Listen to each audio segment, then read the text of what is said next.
আজি 10/5/2024 বৰ্ষৰ প্ৰাতঃ মুৰলী শান্তি বাপ-দাদা মধুবন। আজি বাবাই কৈছে, মৰমৰ সন্তানসকল, পিতাৰ সমান দয়াশীল হোৱা। দয়াশীল সন্তানে সকলোকে দুখৰ পৰা মুক্ত কৰি পতিতৰ পৰা পাৱন কৰি তোলাৰ সেৱা কৰিব। প্ৰশ্ন: গোটেই জগতে কি বিচাৰে, যিটো পিতাৰ বাহিৰে আন কোনেও পূৰা কৰিব নোৱাৰে? উত্তৰ: গোটেই জগতে শান্তি আৰু সুখ বিচাৰে। সকলো সন্তানৰ মিনতি শুনি পিতা আহে। বাবা বেহদৰ। সেইকাৰণে তেওঁৰ বহুত চিন্তা থাকে যে মোৰ সন্তানসকল কেনেকৈ দুখীৰ পৰা সুখী হ'ব। বাবাই কয়, সন্তানসকল, পুৰণি সৃষ্টিখনো মোৰেই সকলো সন্তান। মই আহিছোঁ সকলোকে দুখৰ পৰা মুক্ত কৰিবলৈ। মই হৈছোঁ গোটেই জগতৰ মালিক। এইখনক ময়েই পতিতৰ পৰা পাৱন কৰি তুলিব লাগে। শান্তি। পিতাই সন্তানসকলক পাৱন কৰি আছে, তেন্তে নিশ্চয় পিতাৰ প্ৰতি মৰম থকা উচিত। ভাই-ভাইৰ পৰস্পৰ মৰম থকাটো ঠিকে আছে। এজন পিতাৰ সকলো সন্তান পৰস্পৰ ভাই-ভাই। কিন্তু পাৱন কৰি তোলোতা এজনেই পিতা, সেইবাবে সকলো সন্তানৰ মৰম এজন পিতাৰ প্ৰতিয়েই যায়। পিতাই কয়, সন্তানসকল, মামেকম স্মৰণ কৰা।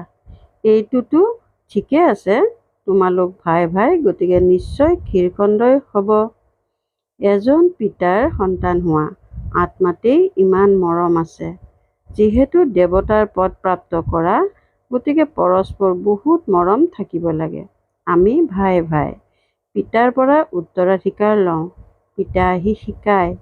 যিসকল বুজোতা তেওঁলোকে বুজে যে এয়া হৈছে স্কুল বা ডাঙৰ সৃষ্টি বিদ্যালয়।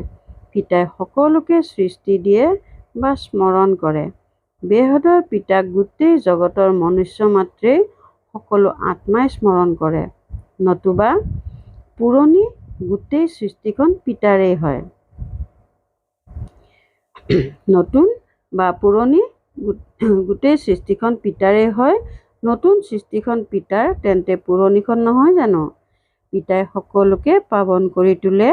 পুৰণি সৃষ্টিখনো মোৰেই। গোটেই সৃষ্টিৰ মালিক ময়েই হওঁ। যদিও মই নতুন সৃষ্টিত ৰাজ্য নকৰোঁ, কিন্তু মোৰেইতো হয়, নহয়? মোৰ সন্তানসকল মোৰ এই ডাঙৰ ঘৰখনত বহুত সুখেৰে থাকে, আকৌ পাছত দুখো পায়। এয়া হৈছে খেল। এই গোটেই বেহদৰ সৃষ্টিখন আমাৰ ঘৰ। এইখন আমাৰ ডাঙৰ মঞ্চ নহয় জানো? পিতাই জানে গোটেই ঘৰত মোৰ সন্তানসকল আছে। গোটেই সৃষ্টিখনকে চাই সকলো চৈতন্য, সকলো সন্তান এই সময়ত দুখী, সেইবাবে আহ্বান জনায়, বাবা, আমাক দুখী জগতৰ পৰা শান্তিৰ জগতলৈ লৈ যোৱা। শান্তি দিয়া। পিতাকে আহ্বান জনায়। দেৱতাসকলকতো ক'ব নোৱাৰে। সকলোৰে সেই এজনেই পিতা। তেওঁৰ গোটেই সৃষ্টিৰ চিন্তা থাকে। বেহদৰ ঘৰ হয়। পিতাই জানে যে এই বেহদৰ ঘৰত এই সময়ত সকলো দুখী। সেইবাবে কয়, শান্তি দিয়া, সুখ দিয়া। দুটা বস্তুৱে নিবিচাৰে জানো?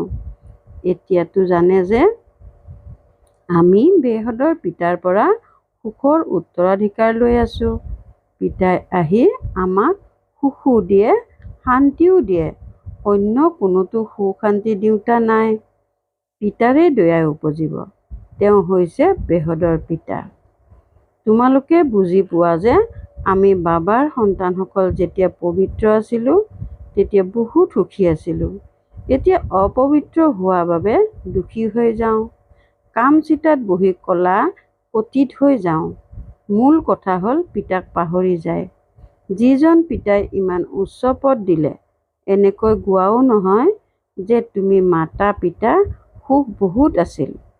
সেয়া পুনৰ তোমালোকে এতিয়া লৈ আছা, কিয়নো এতিয়া দুখ বহুত হৈছে। এইখন হৈছে তমঃপ্ৰধান সৃষ্টি। বিষয় সাগৰত ডুব গৈ আছে, একোৱেই নুবুজে। তোমালোকে এতিয়া বুজি পাইছা। তোমালোকে বুজি পোৱা যে এইখন হৈছে ৰৌ ৰৌ নৰক। পিতাই সন্তানসকলক সোধে, এতিয়া তোমালোক নৰকবাসী হোৱা নে স্বৰ্গবাসী? যেতিয়া কোনোবা মৰে, তৎক্ষণাৎ কৈ দিয়ে স্বৰ্গবাসী হ'ল, অৰ্থাৎ সকলো দুখৰ পৰা দূৰ হ'ল। পুনৰ নৰকৰ পৰা বস্তু তেওঁক কিয় খাবলৈ দিয়া? এইটো বুজি নাপায়। পিতা আহি স্বৰ্গ স্থাপনা কৰে, তোমালোক সন্তানসকলক ৰাজযোগ শিকায়। পিতাই কয়, মৰমৰ সন্তানসকল, মই তোমালোকক এই জ্ঞান শুনাওঁ, মোৰহে এই জ্ঞান আছে, জ্ঞানৰ সাগৰ মই হওঁ। কয় যে এওঁ শাস্ত্ৰৰ সৰ্বময় কৰ্তা হয়, কিন্তু তেওঁ আত্মাই হয়। এইটোও বুজি নাপায়, পিতাকেই নাজানে। পিতা যিয়েই সৃষ্টিৰ মালিক কৰি তোলে, তেওঁৰ বাবে কয় শিলগুটি পাথৰ সকলোতে আছে। ব্যাস ভগৱানে কি কি কথা লিখি দিছে, মনুষ্যই একোৱেই নাজানে। একেবাৰে অনাথ হৈ নিজৰ ভিতৰতে কাজিয়া পেচাল কৰি থাকে। ৰচয়িতা পিতা আৰু ৰচনাৰ আদি মধ্য অন্তক কোনেও নাজানে। পিতাই নিজৰ আৰু ৰচনাৰ আদি মধ্য অন্তৰৰ ৰহস্যও বুজায়, আন কোনেও ক'ব নোৱাৰে। তোমালোকে যিকোনো লোককে সোধা, তোমালোকে ঈশ্বৰ, ভগৱান, ৰচয়িতা বুলি যাক কয় তেওঁক আপোনালোকে জানেনে? শিলগুটি পাথৰত ঈশ্বৰ আছে বুলি কোৱাটোকে জনা বুলি কয় জানো? প্ৰথমে নিজকতো বুজক। মনুষ্য তমোপ্ৰধান হয়, গতিকে জন্তু আদি সকলো তমোপ্ৰধান। মনুষ্য সতোপ্ৰধান হ'লে সকলো সুখী হৈ যায়। যেনেকুৱা মনুষ্য তেনেকুৱা তেওঁলোকৰ আচবাবো হয়, চহকী লোকৰ আচবাবো ভাল হয়। তোমালোকেতো একেবাৰে সুখী বিশ্বৰ মালিক হোৱাগৈ, গতিকে তোমালোকৰ ওচৰত সকলো বস্তু সুখদায়ী হয়, তাত দুখদায়ী কোনো বস্তু নাথাকে। এইখন নৰক হয়েই লেতেৰা জগত। পিতা আহি বুজায় যে ভগৱানটো এজনেই, তেওঁৱেই পতিত পাৱন হয়, স্বৰ্গ স্থাপনা কৰে, দেৱতাসকলৰ মহিমাও গায়, সৰ্বগুণ সম্পন্ন। মন্দিৰলৈ গৈ দেৱতাসকলৰ মহিমা নিজৰ নিন্দা কৰে, কিয়নো সকলো ভ্ৰষ্টাচাৰী। শ্ৰেষ্ঠাচাৰী স্বৰ্গবাসীটো এই লক্ষ্মীনাৰায়ণ হয়, যাক সকলোৱে পূজা কৰে, সন্ন্যাসীয়েও কৰে। সত্যযুগত এনেকুৱা নহয়। তোমালোকৰ সন্ন্যাস হৈছে বেহদৰ। বেহদৰ পিতা আহি বেহদৰ সন্ন্যাস কৰায়, সেয়া হৈছে সৎযুগ, হদৰ সন্ন্যাস। সেইটো ধৰ্মই বেলেগ। পিতাই কয়, তোমালোকে নিজৰ ধৰ্মক পাহৰি কিমান ধৰ্মত গুচি গৈছা। নিজৰ ভাৰতৰ নামেই হিন্দুস্তান ৰাখি দিছা, আকৌ হিন্দু ধৰ্ম বুলি কৈ দিছা। বাস্তৱত হিন্দু ধৰ্মটো কোনেও প্ৰতিষ্ঠাই কৰা নাই। মুখ্য ধৰ্ম হৈছে চাৰিটা, দেৱী দেৱতা, ইছলামী, বৌদ্ধী আৰু খ্ৰীষ্টিয়ান। তোমালোকে জানা যে এই গোটেই সৃষ্টিখন হৈছে এটা দ্বীপ। ইয়াত এতিয়া ৰাৱণৰ ৰাজ্য। ৰাৱণক দেখিছানে? যাক বাৰে বাৰে জ্বলাই, ই হৈছে সকলোতকৈ পুৰণা শত্ৰু।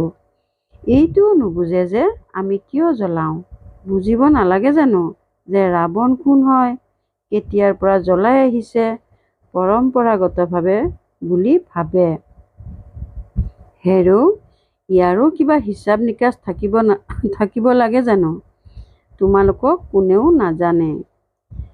তোমালোক হৈছা ব্ৰহ্মাৰ সন্তান। তোমালোকক যদি কোনোবাই সোধে যে তোমালোক কাৰ সন্তান? হেৰ', আমি ব্ৰহ্মা কুমাৰ, ব্ৰহ্মা কুমাৰী, গতিকে আমি তেওঁৰেই সন্তান নহ'লো জানো? ব্ৰহ্মা কাৰ সন্তান? শিৱ বাবাৰ। আমি তেওঁৰ নাতি হৈ গ'লো। সকলো আত্মা তেওঁৰেই সন্তান। আকৌ শৰীৰত প্ৰথমে ব্ৰাহ্মণ হয়, প্ৰজাপিতা ব্ৰহ্মা আছে নহয়, ইমান প্ৰজা কেনেকৈ ৰচে, এয়াও তোমালোকে জানা। এয়া হৈছে তুলি লোৱা। শিৱ বাবাই ব্ৰহ্মাৰ দ্বাৰা তুলি লয়। মেলাও লাগে। বাস্তৱত মেলা তাত লাগিব লাগে য'ত ব্ৰহ্মপুত্ৰ ডাঙৰ নদী গৈ সাগৰত মিলিত হয়। সেই সংগমত মেলা লাগিব লাগে। এই মেলা ইয়াতে আছে।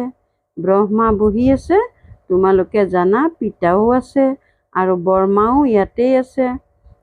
কিন্তু পুৰুষ, সেইবাবে মাম্মাক নিয়োগ কৰা হয় যে তুমি মাতাসকলক চম্ভালা। পিতাই কয়, মই তোমালোকক সদ্গতি দিওঁ।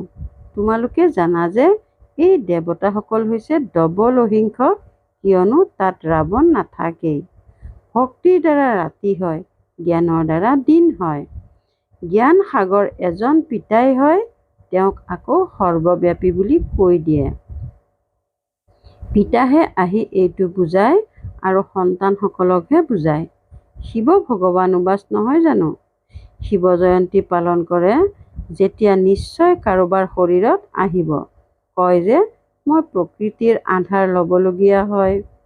মই কোনো শিশুৰ আধাৰ নলওঁ। শ্ৰীকৃষ্ণটো শিশু নহয় জানো? মইতো তেওঁৰ বহুত জন্মৰ অন্তিম জন্মৰ বানপ্ৰস্থ অৱস্থাত প্ৰৱেশ কৰোঁ। বানপ্ৰস্থ অৱস্থাৰ পাছতহে মনুষ্যই ভগৱানক স্মৰণ কৰে, কিন্তু ভগৱানক যথাৰ্থভাৱে কোনেও নাজানে।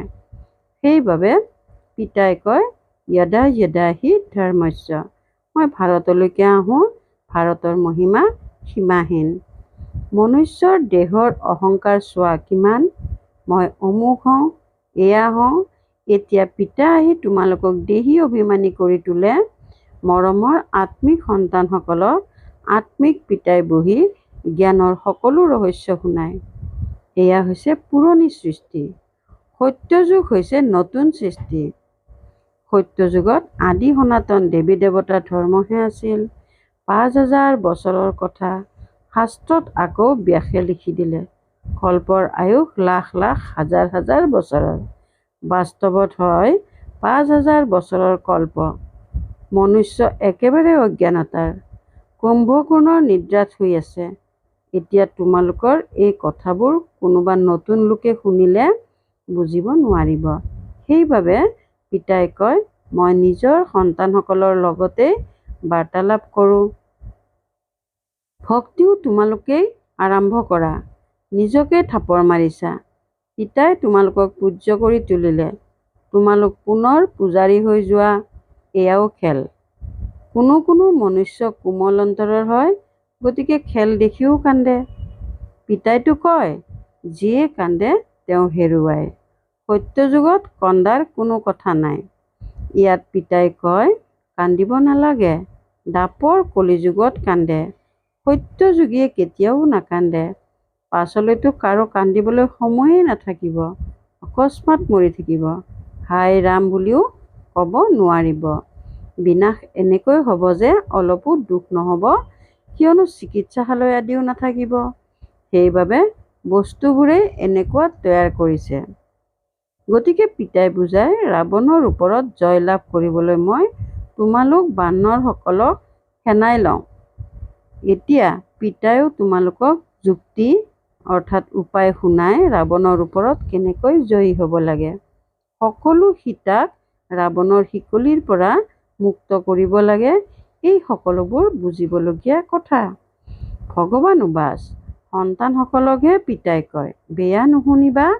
যিবোৰ কথাৰ পৰা তোমালোকৰ কোনো উপকাৰ নহয়, সেইবোৰৰ পৰা তোমালোকে নিজৰ কাণ বন্ধ কৰি দিয়া। এতিয়া তোমালোকে শ্ৰীমত পোৱা, তোমালোকেই শ্ৰেষ্ঠ হবাগৈ। ইয়াততো শ্ৰী শ্ৰীৰ উপাধি সকলোকে দি দিছে। বাৰু তথাপিও পিতাই কয় নিজক আত্মা বুলি বুজা আৰু পিতাক স্মৰণ কৰা। এয়া কিমান আচৰিত। এয়া জয় পৰাজয়ৰ বেহদৰ খেল, যাৰ বিষয়ে পিতাইহে বুজায় ভাল। বাৰু অতি মৰমৰ কল্পৰ পাছত পুনৰাই মিলিত হোৱা সন্তানসকলৰ প্ৰতি মাতা পিতা বাপ দাদাৰ স্নেহপূৰ্ণ স্মৰণ আৰু সুপ্ৰভাত। আত্মিক পিতাৰ আত্মিক সন্তানসকলক নমস্কাৰ। ধাৰণাৰ বাবে মুখ্য সাৰ ১ নম্বৰ, পিতাৰ সমান দয়াশীল হ'ব লাগে। সকলোকে দুখৰ পৰা মুক্ত কৰি পতিতৰ পৰা পাৱন কৰি তোলাৰ সেৱা কৰিব লাগে। পাৱন হ'বলৈ এজন পিতাৰ প্ৰতি বহুত প্ৰীতি ৰাখিব লাগে। ২ নম্বৰ, পিতাই কয় যিয়ে কান্দে তেওঁ হেৰুৱায়। সেইবাবে যেনেকুৱাই পৰিস্থিতি নহওক তোমালোকে কান্দিব নালাগে। বৰদান স্বৰাজ্যৰ দ্বাৰা নিজৰ সংগীসকলক স্নেহী সহযোগী কৰি তোলোতা মাষ্টাৰ দাতা হোৱা। স্বৰাজ্যৰ দ্বাৰা নিজৰ সংগীসকলক স্নেহী সহযোগী কৰি তোলোতা মাষ্টাৰ দাতা হোৱা। ৰজা অৰ্থাৎ দাতা। দাতা কোৱাৰ বা খোজাৰ প্ৰয়োজন নাই। স্বয়ং প্ৰত্যেকেই ৰজাসকলক নিজৰ স্নেহৰ উপহাৰ আগবঢ়ায়। তোমালোকেও নিজৰ ওপৰত ৰাজ্য কৰোঁতা ৰজা হোৱা। তেতিয়া প্ৰত্যেকেই তোমালোকৰ প্ৰতি সহযোগৰ উপহাৰ আগবঢ়াব। যাৰ নিজৰ ওপৰত ৰাজ্য থাকে তেওঁৰ আগত লৌকিক অলৌকিক সংগীয়ে হয় হাজিৰ, হয় মালিক, হয় মহাশয় বুলি কৈ স্নেহী সহযোগী হয়। পৰিয়ালত কেতিয়াও আদেশ নিদিবা। নিজৰ কৰ্মেন্দ্ৰিয়সমূহ নিয়ন্ত্ৰণত ৰাখিবা। তেতিয়া তোমালোকৰ সকলো সংগী তোমালোকৰ স্নেহী সহযোগী হৈ যাব। শ্লোগান: সৰ্বপ্ৰাপ্তিৰ সাধন থকা স্বত্বেও বৃত্তি উপৰাম হৈ থাকিলে তেতিয়া কোৱা হ'ব বৈৰাগ্য বৃত্তি। সৰ্বপ্ৰাপ্তিৰ সাধন থকা স্বত্বেও বৃত্তি উপৰাম হৈ থাকিলে তেতিয়া কোৱা হ'ব বৈৰাগ্য বৃত্তি। ওম শান্তি। আনন্দৰূপী সম্পদেৰে সম্পন্ন সৌভাগ্যৱান আৰু প্ৰসন্নচিত্ত হ'বলৈ আজিৰ অব্যক্ত সংকেত। মহিমা এই অন্তিম শৰীৰৰ যে এইটো পুৰণা শৰীৰৰ দ্বাৰা জন্ম জন্মৰ উত্তৰাধিকাৰ লৈ ল'লা। এনেকুৱা আনন্দৰ সংকল্প কৰা, বাহ মোৰ পুৰণা শৰীৰ, যিটো পিতাক সাক্ষাৎ কৰোৱাৰ নিমিত্ত হ'ল, ইয়াক বাহ বাহ কৰি চলোৱা, তেতিয়া কেতিয়াও এইটো শৰীৰে অশান্ত নকৰিব। ওম শান্তি।